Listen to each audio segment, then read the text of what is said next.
ಅದಾದಮೇಲೆ ನನಗೆ CM ಮಾಡದೇ ಇದ್ದರೆ ಬೊಮ್ಮಾಯಿ ಸರ್ಕಾರ ಅದು ಹೆಂಗೆ ಇರುತ್ತೆ ಅಂತ ಅಂದ್ಕೊಂಡು ಹೇಳಿದ್ದೆ. ನೀವು ನನಗೆ CM ಮಾಡದೇ ಇದ್ದರೆ ಈ ಸದ್ಯ ಸಿದ್ದರಾಮಯ್ಯ ಸರ್ ಅವರು CM ರಾಜೀನಾಮೆ ಕೊಟ್ಟು ನನಗೆ CM ಸ್ಥಾನ ಕೊಡದೇ ಇದ್ದರೆ ದೇಶದ ಅಭಿವೃದ್ಧಿ ಮತ್ತೆಷ್ಟು ಹದಗೆಡುವ ಸಾಧ್ಯತೆ ಇದೆ. ಎಲ್ಲರಿಗೂ ನಮಸ್ಕಾರ. ಸತೀಶ್ ಲಮಾಣಿ ಅಂತ, ಉಪ್ಪಲ್ದನಿಯವರು, ಬಸವನಬಾಗೇವಾಡಿ ತಾಲೂಕು, ಬಿಜಾಪುರ ಡಿಸ್ಟಿಕ್ಕು.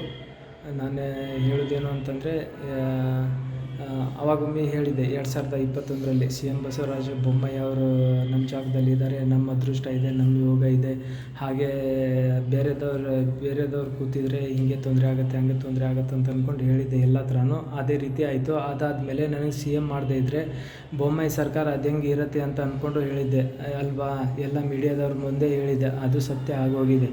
ಈಗೇನು ಅಂತಂದರೆ ಇವಾಗ ರೇಟ್ ಜಾಸ್ತಿ, ಪೆಟ್ರೋಲ್ ಡೀಸೆಲ್ಲು, ಆಮೇಲೆ ದವಸ ಧಾನ್ಯ ಮತ್ತೊಂದು ಎಲ್ಲ ಜಾಸ್ತಿ ಆಗ್ತಾ ಇರೋದು ಎಲ್ಲರಿಗೂ ಗೊತ್ತು.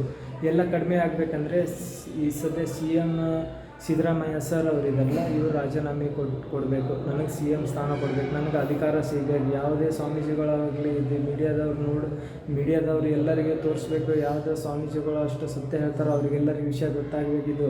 ಸ್ವಾಮೀಜಿಗಳು ಯಾರು ಹೇಳ್ತಾರೆ, ಯಾರ ಯೋಗ ಇದೆ, ಯಾರು ಯೋಗ ಇಲ್ಲ, ಯಾರಿದ್ದರೆ ದೇಶಕ್ಕೆ ಒಳ್ಳೇದಾಗುತ್ತೆ, ಯಾರು ಇಲ್ಲ ಅಂದರೆ ದೇಶಕ್ಕೆ ಹಿಂಗಾಗುತ್ತೆ ಅಂತ ಸ್ವಾಮಿಗಳು ಹೇಳಬೇಕು. ಈಗ ಸ್ವಾಮೀಜಿಗಳು ಮೀಡಿಯಾದವ್ರ ಮುಂದೆ ಹೆಂಗೆಂಗೋ ಇವ್ರಾಗಬೇಕು ಅವ್ರಾಗಬೇಕು ಅಂತ ಹೇಳ್ತಾ ಇದ್ದೀರಲ್ಲ, ಗೊತ್ತಾಗಲಿ ಯಾರಿಂದ ಏನಾಗುತ್ತೆ ಅಂತ ಅಂದ್ಕೊಂಡು.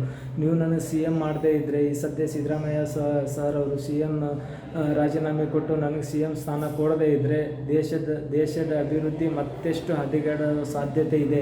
ಯಾಕೆಂದರೆ ಇದು ನಾನು ಹೇಳೋದು ಸತ್ಯ. ನನಗೆ CM ಮಾಡಿ ಬೊಮ್ಮಾಯಿ ಸನ್ಮಾನ್ಯ ಶ್ರೀ SR ಬೊಮ್ಮಾಯಿ ಸರ್ಕಾರ ಇದ್ದಾಗ ಅದೇ ಥರ ಹೇಳಿದ್ದೆ. ನೋಡಿ, ನನ್ನ ಜಾಗದಲ್ಲಿ ಬೇರೆದವರು ಇದ್ದಾರೆ, ಸರ್ಕಾರ ಇರೋದಿಲ್ಲ ಅಂತ ಅಂದ್ಕೊಂಡು ಹೇಳಿದ್ದೆ. ಈಗ ನನ್ನಿಂದ ಅಧಿಕಾರದಲ್ಲಿ ಸರ್ಕಾರ ಎಷ್ಟು ವರ್ಷ ಇರುತ್ತೆ ಅಂತಂದರೆ, ನನಗೆ CM ಮಾಡಿದರೆ ನನ್ನಿಂದ ಪ್ರಧಾನಿ ಆಗ್ತಾರೆ.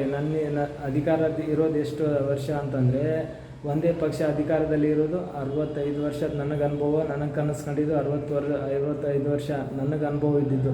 ಈ ಶಿವಲಿಂಗನ ಮೇಲಾಣೆಗೂ ನಾನು ಹೇಳ್ತಾ ಇರೋದು ಸತ್ಯ. ಜೈ ಸೇವಲಾಲ್.